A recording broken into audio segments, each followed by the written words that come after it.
What? No cheese? Who moved my cheese?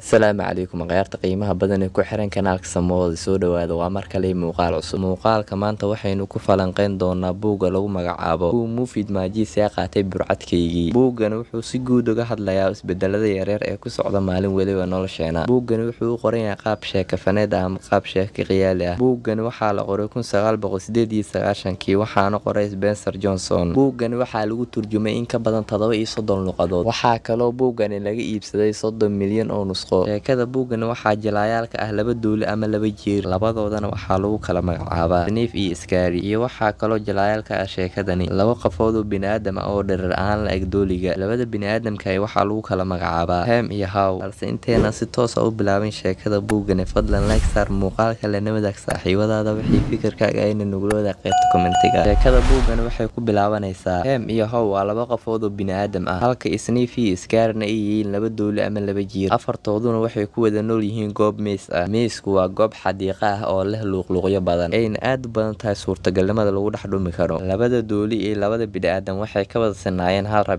rabitaankoodaasina wuxuu ahaa inay helaan burcad. afartaani noolo subax weliba markii ay soo kacaan waxay xirtaan kabahooda orodka, waxay raadiyaan burcad cusub. balse subaxyada ka mid waxay afartooda xirada sii ka heleen keyd weyn oo burcad ah. labadii dooli iyo labadii bini'aadam wixii maalintaasi ka dambeeyay waxay si toos ah u imaan jireen xirada sii. Sniff iyo Scary aroortii ayay soo kala hijreen, waxayna imaan jireen xirada sii. Sniff iyo Scary waxay mar waliba la socon jireen isbedelada yaryar ee ka dhaca xirada sii, halka Ham iyo Hawna aysanba ogin isbedelada ka dhaca maalin waliba xirada sii. Haw iyo Ham waxay xirada sii imaan jireen xilli dambe, waxayna cuni jireen burcadka yaala xirada sii ilaa ay ka dhargaan. Ham iyo Haw waxay israaraacin jireen burcadka ay haystaan, mar walibana darbiyada waxay ku qori jireen heesashada burcadka wuxuu kaa dhigi mid faraxsan. wixii uu waqtiga socdaa waxaa maalin maalmaha ka mid dhacday in Sniff iyo Scary ay xilli hore oo aroortii ay yimaadaan xirada sii, ayna arkeen burcadkii oo dhammaaday. maadaama Sniff iyo Scary ay horeyba isbedel ugu diyaarsanaayeen, haddana ay arkeen isbedelka ku yimaaday xirada sii. falcelinta Sniff iyo Scary waxay ahayd inay adkaystaan suunka kabahooda kadibna ay raadsadaan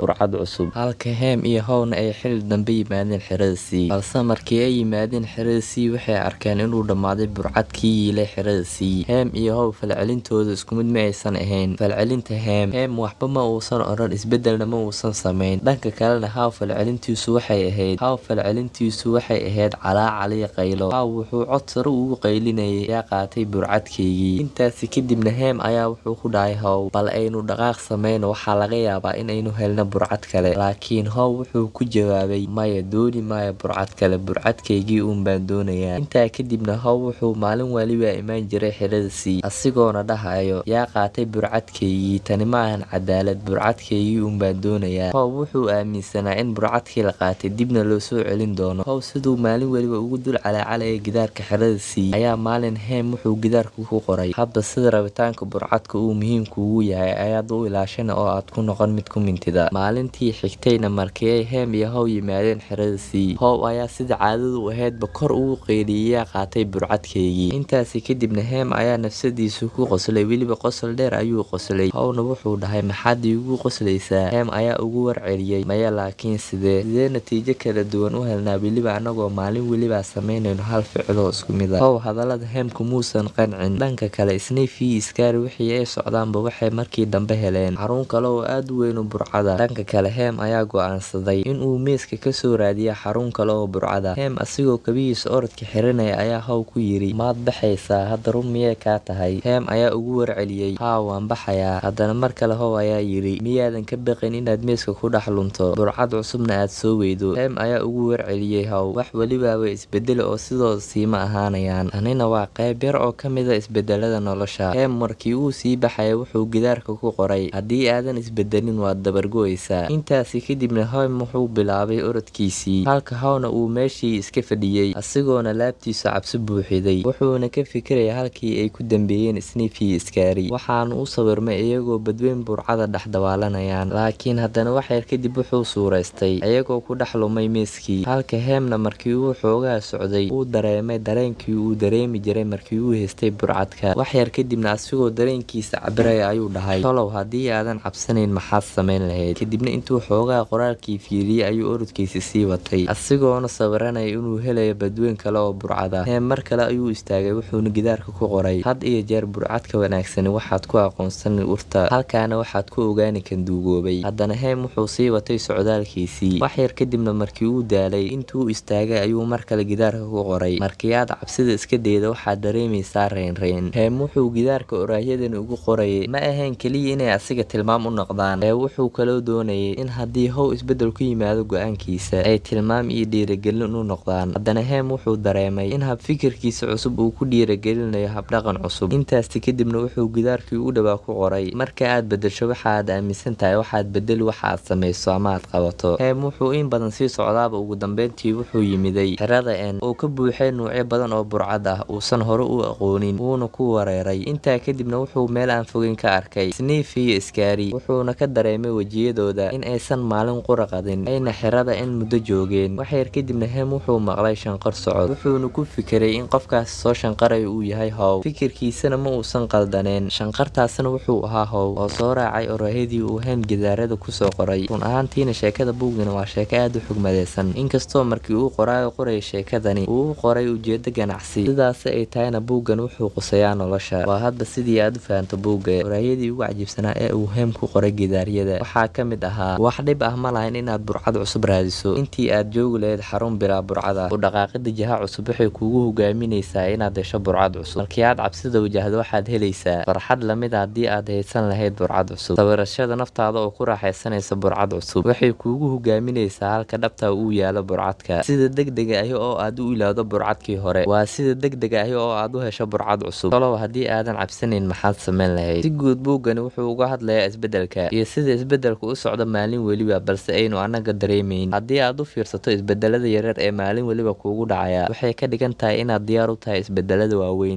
Move to the new cheese and enjoy it. khalaas muuqaalka maanta intaas ayuu ku eegayaa. fadlan haddii uu ku cajabiyey muuqaalka like saar lana wadaag saaxiibadaada wixii fikirkaaga ayna nugula wadaag qaybta kommentiga.